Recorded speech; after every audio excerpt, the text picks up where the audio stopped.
Hi everyone. Okay, so I wanted to start this a bit early. On Friday is October 1st, and October is Dyslexia Awareness Month. And while I am not one to, um, do things just because it's whatever day or, this month is this awareness or whatever, I really want to do this because I know that there is still so many myths, misconceptions surrounding dyslexia as well as different reading difficulties, which I'm going to be talking about more this month.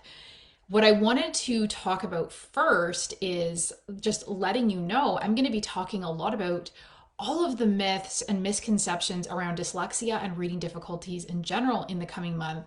Things you need to know in terms of red flags, what you need to know in terms of digging deeper than just phonics based programs. And again, I'm not knocking those, but how that is not the end all and be all and does not often meet the needs of these kids. It needs to go deeper than that. And I'm going to be talking about the biochemical piece in terms of how nutrition, gut health plays a role in terms of brain development, brain organization, and all that type of stuff. But what I want to say first is in Canada, we have failed miserably with literacy. So Canadians struggle with reading, about half to be exact. The latest stats show that half of adults struggle with reading, and that Canada gets a C for literacy, which is like crazy to me that we live in this developed country. And I know that the stats are not much different for the US either. And so I want to talk about the one myth that really drives me crazy with dyslexia and reading difficulties. And I say both terms because there's a lot of debate in what constitutes dyslexia. It's typically defined as a phonological deficit, but there's so many other reasons why a child might have a hard time reading that goes way beyond dyslexia. And often these kids are more likely to slip through the cracks, or if it's not as serious or severe, they're more likely to slip through the cracks. So, one thing that really frustrated me in my first year of teaching was I had this really like this class that just had several kids, like about 10 of them, who had reading difficulties. And one kid could read about a handful of words. And when I went to see the principal to say, like, what do we do about this poor kid? He's in, I think it was grade 7 or grade 8 that I was teaching. And the response was, you need to have him draw out whatever you talked about in the lesson or whatever you're reading together as a class. And to me, that just wasn't acceptable. And I'm not trying to knock the entire school system and the principal too. They're all just going along with what they've been told and so forth. But I was like, okay, but how are we going to help this child read? And like, what's going to happen when they have a job? They can't just draw out, right, what is going on. And so the response was that you need to realize that these kids are learning disabled and there's nothing we can do about it. There's nothing you can do, Lorraine, about the fact that little Johnny has dyslexia. You're just going to have to accommodate him with the IEP accommodations and the assistive technology.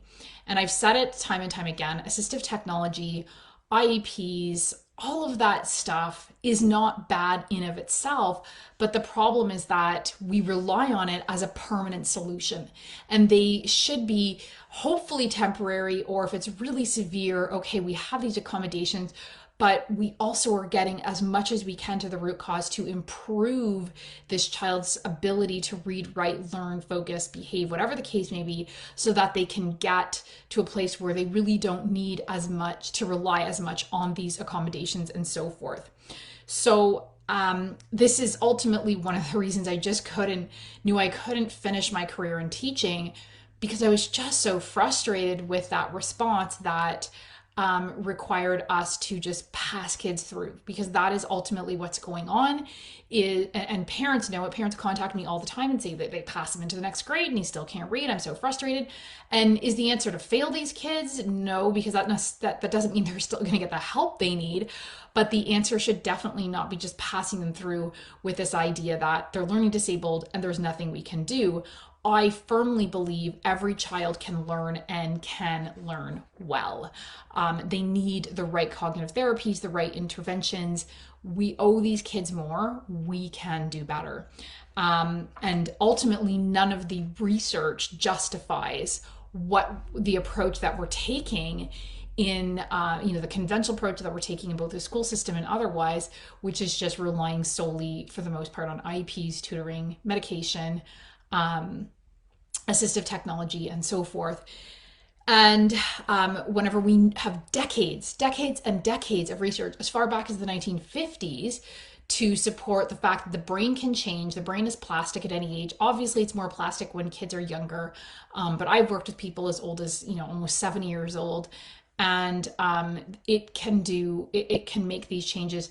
And what the research does show is that people who have dyslexia or reading difficulties can learn to read even when it is severe, and they can learn it at any age. Obviously, early intervention is key because then we get on top of that quickly. It doesn't, hold kids back so many years. It doesn't affect their self-esteem. It's not as hard to tackle and so forth. But never let someone lead you to believe that your child's difficulties are just something you have to learn to manage or live with, or that it's too late. Because that's, like, honestly, to me, one of the most depressing things that you could be told as a parent. So what I want to say to you is you can quit too, right? I quit a system that I felt like for years that I was trying to change, not change, but trying that I could do things within the classroom, but I couldn't, and had to accept that. And I want parents to understand that you can quit to the things that the conventional approaches that aren't working for your child, and that you just feel like you're soldiering it out and it's an uphill battle. There are other options, and that's what I'm going to be talking about. Next week, I'm going to be doing a live training just on the biochemistry of learning difficulties like dyslexia, and how so much of that often gets overlooked because we just look at it from an educational standpoint. And what you can do from a biochemical standpoint to support your child.